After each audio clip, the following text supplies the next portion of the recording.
Dieu m'a rendu la vue, le jour où il m'a donné la repentance, parce que c'est Dieu qui donne à l'homme la repentance.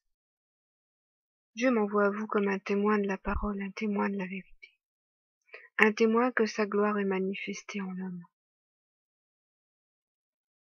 Vous êtes libre ou non de prendre ce témoignage, vous êtes libre ou non d'écouter ce que le Seigneur dit à travers moi, parce que je suis une nouvelle créature aujourd'hui. Je suis né de l'Esprit. Je suis né de Dieu. Lorsque je dis comment Dieu rend la vue aux aveugles, eh bien Dieu m'a rendu la vue le jour où il m'a donné la repentance.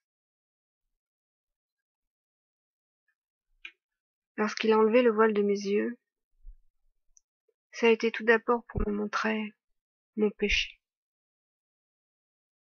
et toute l'ignominie de mon péché, afin que j'éprouve de la honte, afin que j'éprouve du dégoût, afin que je me sente coupable, non vis-à-vis de moi, mais vis-à-vis de lui. C'est pourquoi je dis, et je le répète, votre repentance est un don que Dieu vous fait. Cela ne vient pas de vous. Lorsque Dieu amène l'homme à la repentance, c'est qu'il sait que le cœur de cet homme est prêt à se repentir. Parce que Dieu a travaillé votre cœur, bien en amont. Il l'a pris dans sa main, il l'a pétri comme on pétrit la pâte d'un bon pain. Et il regarde si cette pâte va lever et va donner un bon pain.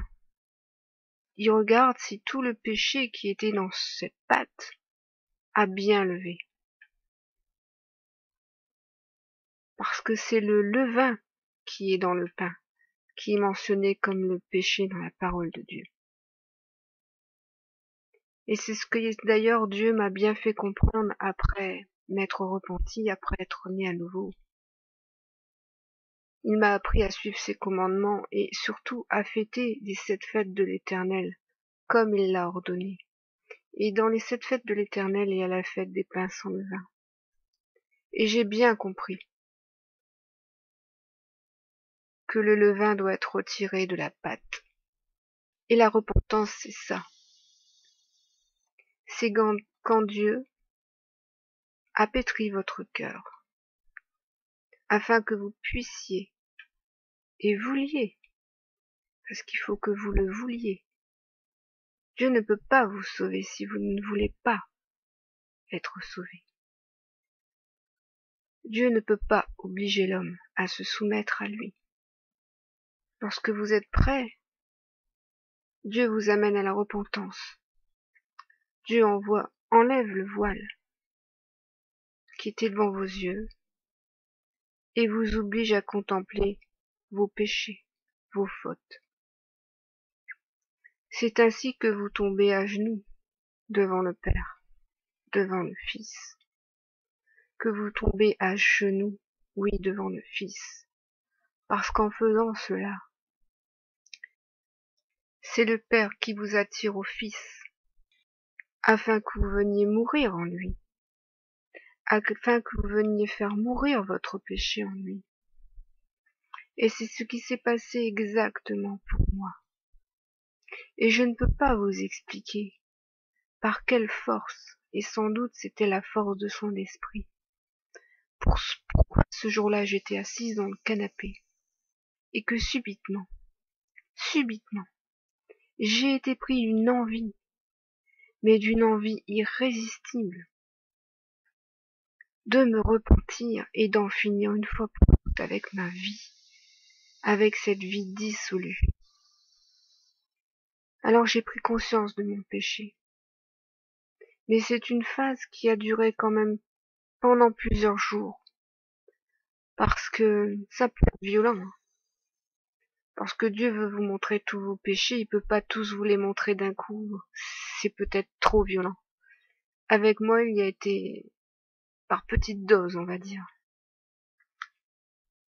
Et tous les jours, tout au long de la journée, je me repentais de ce que j'avais fait là, de ce que j'avais fait cette année-là, de ce que j'avais fait à cette époque-là, de ce que j'avais fait ici, de ce que j'avais fait là. Enfin bref, c'était, mais alors, une abomination. Moi qui disais aimer Dieu, moi qui disais être croyante. Mais j'étais une véritable abomination. Mais on ne le sait pas quand on est dans l'abomination. Parce qu'on est aveugle, et parce qu'il faut que ce soit Dieu qui retire le voile de nos yeux. On croit que parce qu'on aime Dieu, Dieu va tout nous pardonner. On pense que parce qu'on aime Dieu, enfin qu'on dit qu'on aime Dieu. Et je suis désolée. Aimer Dieu et le tromper, ce n'est pas l'aimer. Alors Dieu y a été parcimonie avec moi. Et je me suis repentie, peut-être ça a duré 3 jours. Je pense que ça a bien duré 3 jours. Et j'avais, dès le premier jour, au pied de Jésus, je vais pas dire que j'ai vu Jésus, mais d'une manière spirituelle, j'avais l'impression d'être à ses pieds. Et je lui disais, Jésus, je veux mourir en toi. Je veux que tu me libères de tous mes péchés, je veux que tu me libères de tous mes dons, parce que j'avais des dons de voyance et de médiumnité. Je ne voulais plus entendre de voix, je ne voulais plus entendre des esprits, je ne voulais plus cette vie-là. Je voulais une nouvelle vie en lui. Je lui ai dit que je voulais mourir en lui pour naître en lui. Telle a été la parole, telle que je l'ai formulée. Et cette parole, c'est étrange, mais l'Esprit de Dieu qui était comme déjà en moi, me disait que je ne devais pas dire ces choses uniquement par la pensée, mais je devais les prononcer à voix haute. Ces paroles devaient sortir de ma bouche. Est-ce que vous comprenez? Ces paroles devaient sortir de ma bouche.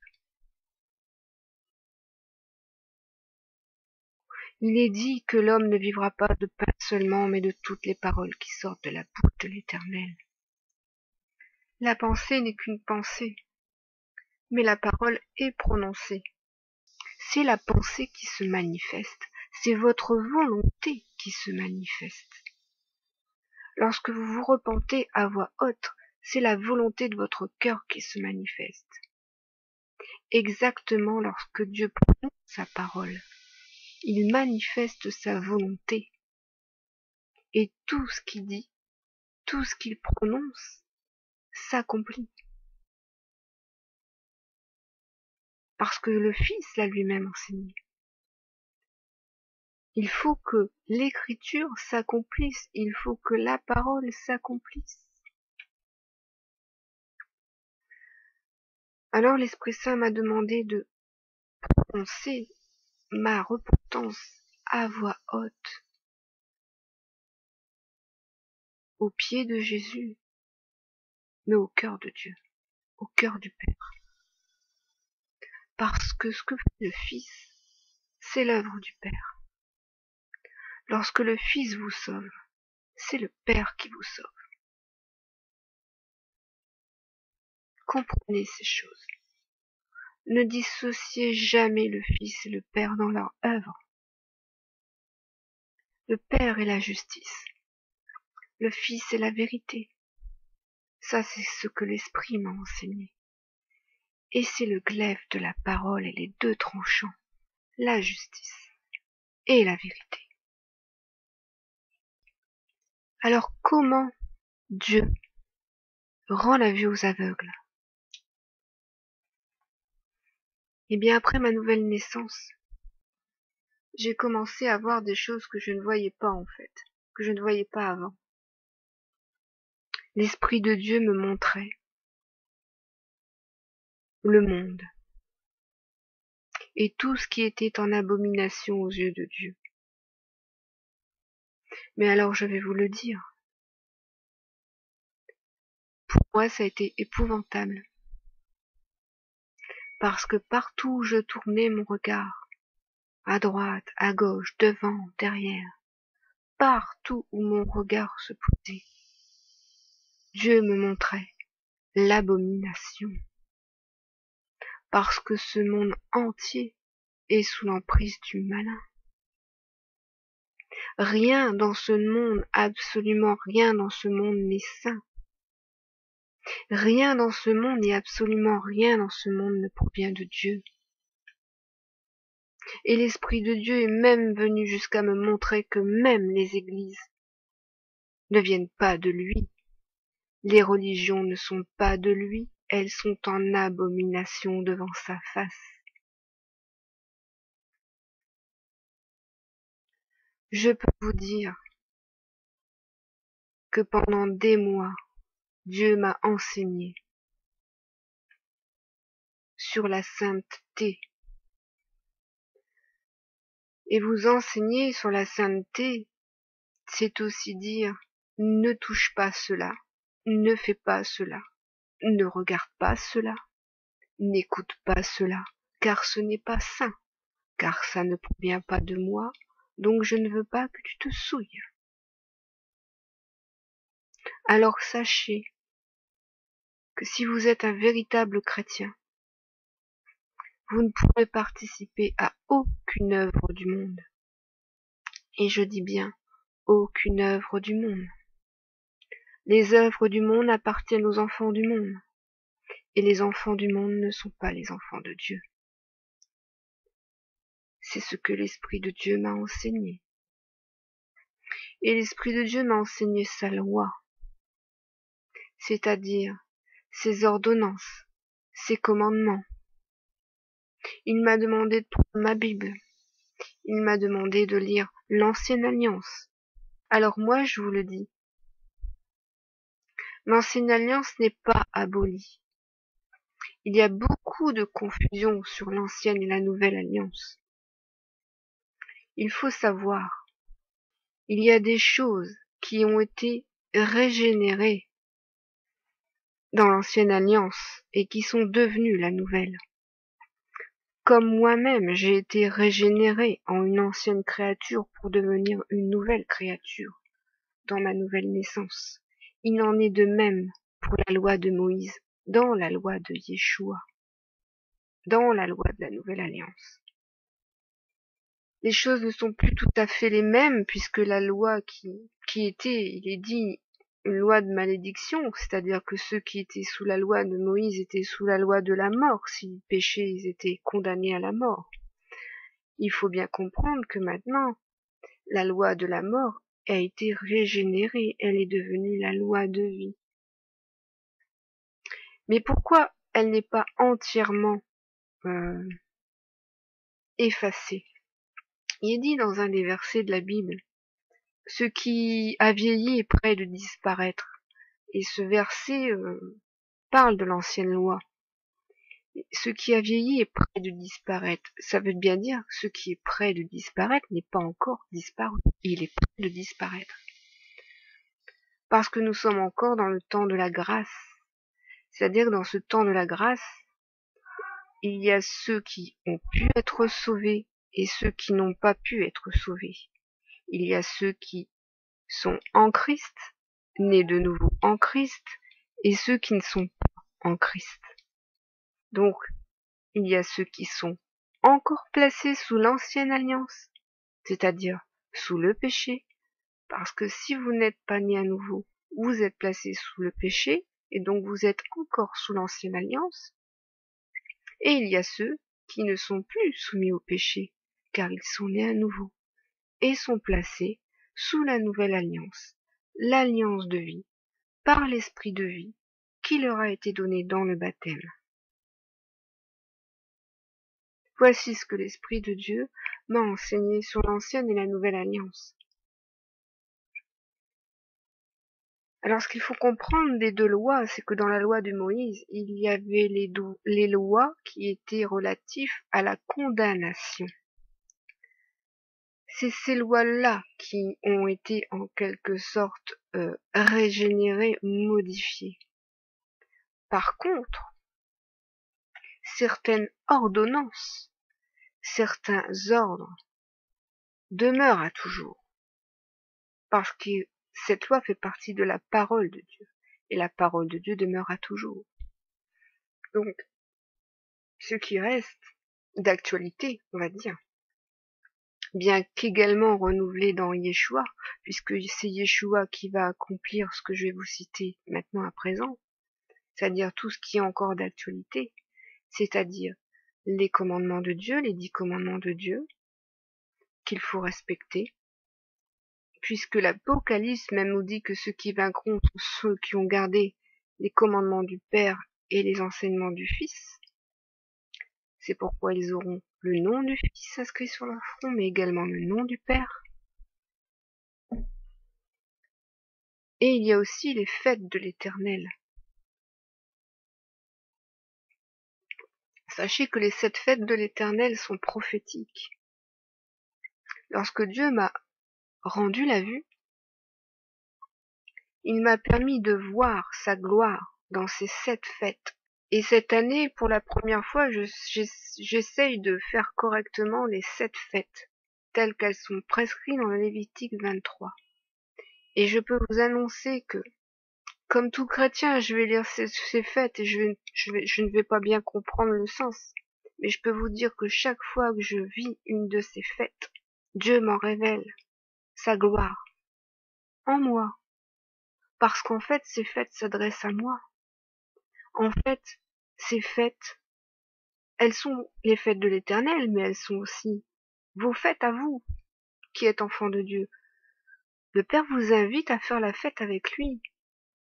Et ces fêtes, elles sont accomplies dans l'œuvre du Mashiach, dans l'œuvre de Yeshua. Yeshua est venu finalement accomplir le plan de son Père, un plan de rédemption qui est inscrit dans les 7 fêtes de l'Éternel. Et ce que vous devez vivre, c'est ces 7 fêtes en esprit et en vérité. Parce que Dieu l'a dit, il veut des vrais adorateurs. Et les adorateurs sont ceux qui viennent l'adorer pendant ces fêtes, en esprit et en vérité. Et ceux qui peuvent adorer Dieu en esprit et en vérité sont ceux qui ont reçu l'esprit. Il faut que vous naissiez à nouveau. Il faut que vous receviez l'esprit de Dieu.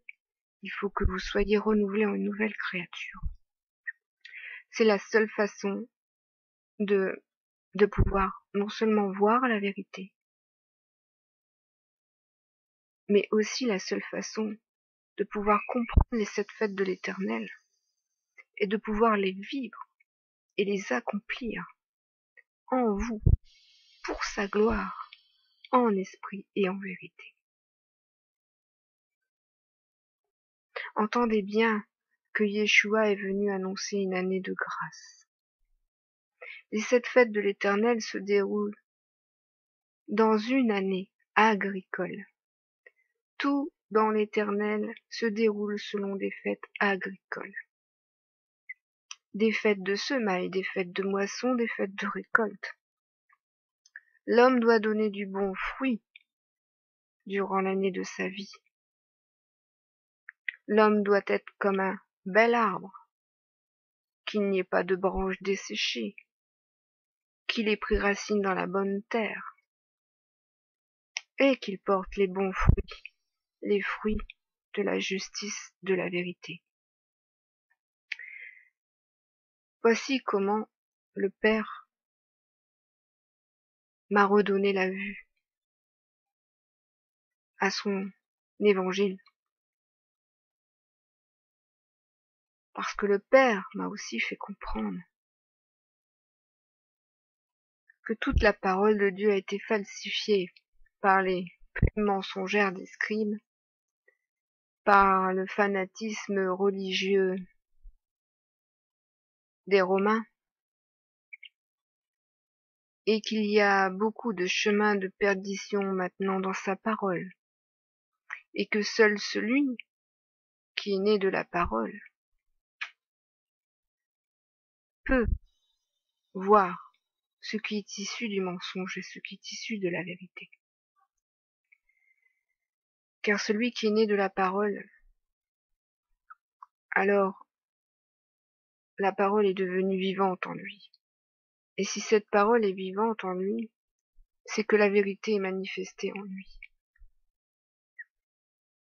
Ainsi, si vous lisez la Bible, et que ce qui est écrit n'est pas conforme à la vérité, je peux vous assurer que l'Esprit de Dieu va vous le montrer et vous dira ceci est faux.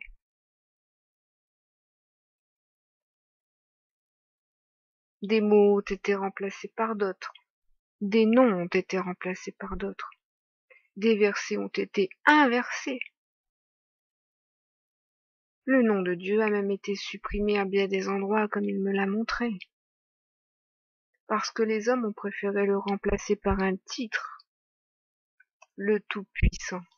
Ça ne veut rien dire. Lorsque Dieu m'a rendu la vue, c'est vrai que ça a été difficile, et c'est encore difficile aujourd'hui. Parce que Dieu vous montre beaucoup de choses qui sont en abomination devant sa face. Parce qu'en tant que chrétien, vous vivez encore dans le monde, et vous seriez bien tenté de participer à des choses du monde, en pensant que il n'y a rien de mal. Et pourtant, l'Esprit de Dieu sera toujours là pour vous retenir. Ne fais pas ces choses. Qu'est-ce que tu fais? Sors de là. Et vous devez obéir à l'Éternel. Parce que l'Éternel ne permet pas que ses enfants se souillent au milieu des païens, partagent même leur repas avec des païens. Dieu met son peuple à part pour le sanctifier. Et croyez-moi, la sanctification, j'y suis entrée il y a 2 ans maintenant. Et cette sanctification n'est pas terminée. Donc la sanctification est longue. La sanctification, c'est la préparation de l'épouse. En fait, durant la sanctification, vous devez préparer votre robe pour vos noces. Dieu m'enseigne actuellement sur le vêtement. Comprendre le vêtement dans la parole, dans sa parole. L'importance du vêtement. Et oui, dans la parole de Dieu, il y a plusieurs histoires concernant les vêtements. Même la tunique de Jésus a été partagée, les Romains se la sont partagés après sa mort. Il y a beaucoup de choses à savoir au sujet du vêtement. Il faut savoir de quoi nous sommes vêtus. Notre corps est notre vêtement, ça il faut le savoir. Notre corps est le vêtement de notre âme.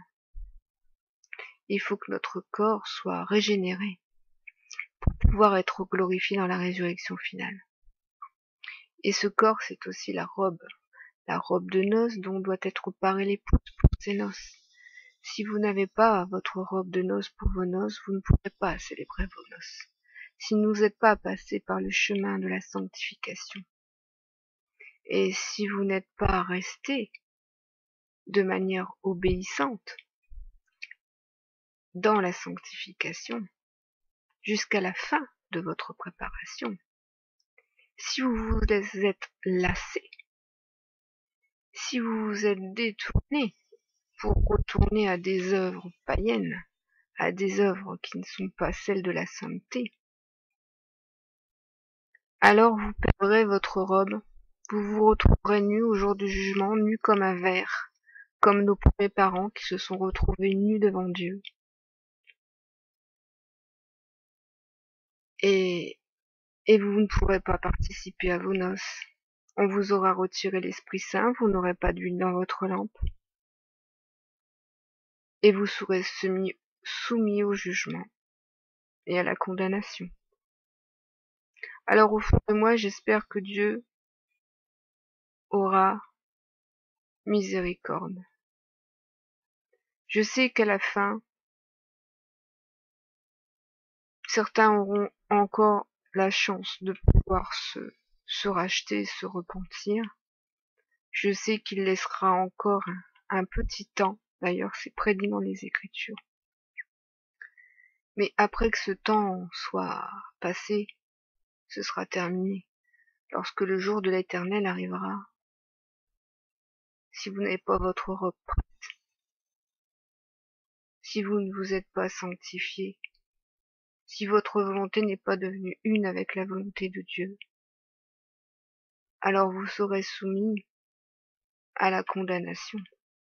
Vous serez non dans la loi, mais placé sous la loi, et vous devrez subir la loi et la condamnation de la loi.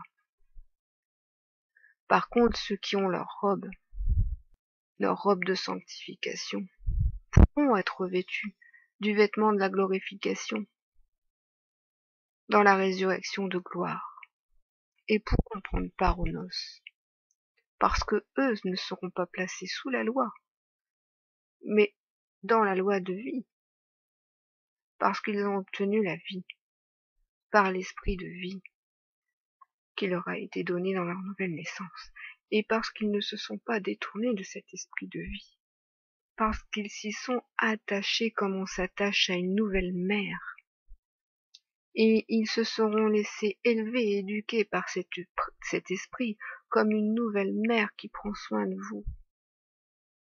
Donc voici mon témoignage concernant ma nouvelle naissance et comment Dieu rend la vue aux aveugles. Que l'Esprit du Père vous garde dans sa volonté toute puissante, et que la volonté du Père soit faite dans votre cœur, et que Yeshua vous garde dans le salut et la miséricorde de son Père.